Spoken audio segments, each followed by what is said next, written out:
The Vexthak had terrorized 17 star systems before it encountered Earth, standing 12 feet tall on 6 razor-sharp legs. With mandibles that could slice through reinforced titanium, it was evolution's perfect killing machine.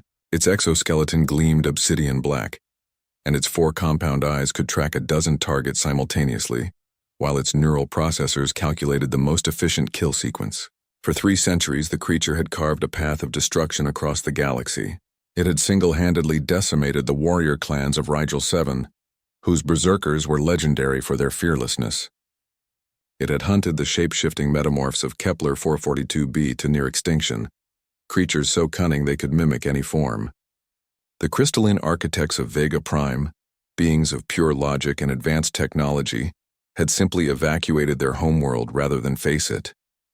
Every species had the same response when the Vexthak arrived: run, hide, or die. Captain Elena Vasquez watched the security footage from Mining Station Omega-7 for the 15th time. The creature had torn through the facility in under 6 minutes. 43 miners dead, equipment worth millions of credits destroyed. And then it had simply left like it always did. Hunt, kill, move on. It's heading for the Kepler Belt colonies, reported Lieutenant Chen from the navigation station aboard the UES Indomitable. At current trajectory, it'll reach New Singapore in 18 hours. Elena stared at the tactical display. 200,000 civilians, families, children. The evacuation ships couldn't possibly reach them in time. And even if they could, where would they go? The Vexthak could track warp signatures across light years. "Ma'am," came the voice of her first officer, Commander Martinez. "Command is ordering all vessels to maintain safe distance. We're to observe and report only." Elna nodded slowly, then walked to the viewport. Earth hung in the distance, a blue marble that had somehow produced a species stubborn enough to look at the impossible and call it Tuesday. "Commander, what do you know about persistence hunting?" Martinez frowned.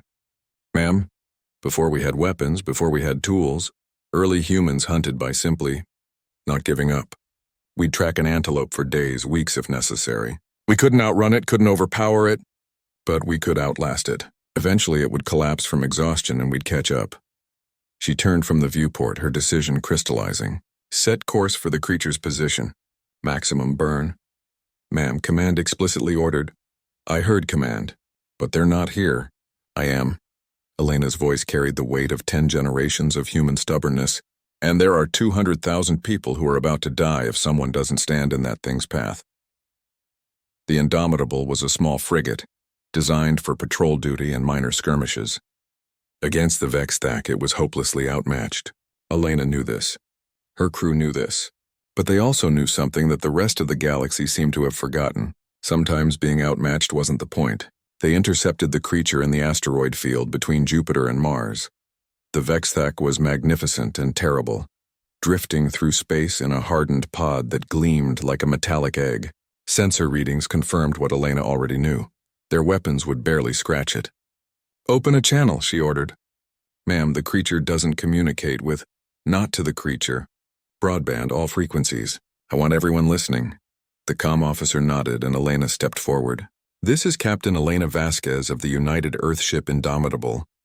To anyone receiving this transmission, we are engaged with the entity known as the Vexthak. We are outgunned, outmatched, and probably outclassed, but we are not moving." She paused, watching as the creature's pod began to crack open.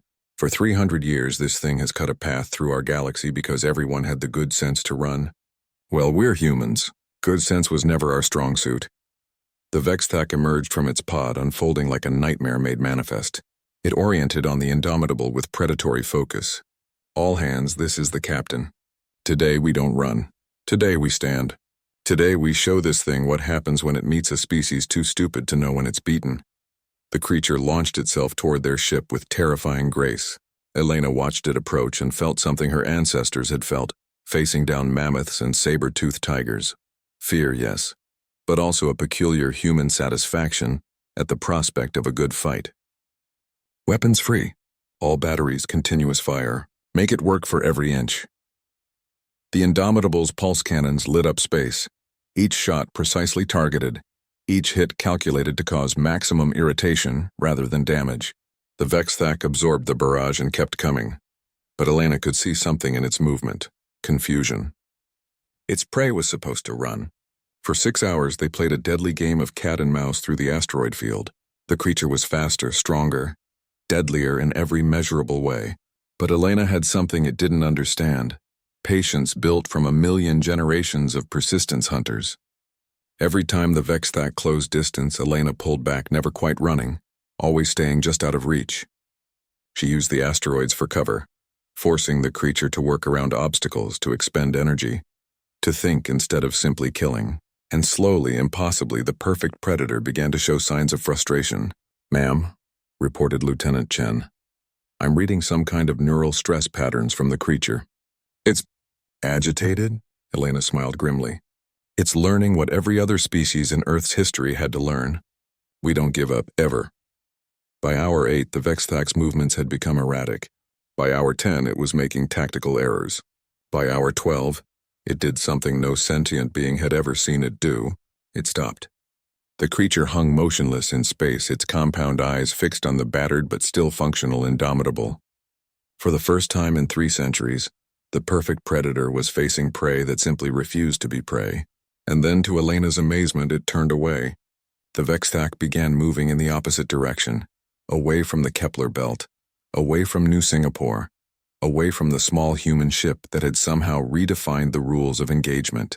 "Ma'am," whispered Commander Martinez, I think it's retreating." Elena nodded, exhaustion finally hitting her. Sometimes the best way to win a fight is to prove you're willing to lose it. "Log everything, Commander. Every sensor reading, every tactical decision. The galaxy needs to know." As the Indomitable limped back toward Earth, Elena composed her report. The Vexthak hadn't been defeated, it had been taught. Taught that in this galaxy, there was at least one species that would stand its ground, that would look at certain death and say, "Not today." 3 months later, the creature was spotted fleeing toward the galactic rim, apparently having lost its taste for hunting. The galaxy took note. Humans, they learned, were the species that didn't run.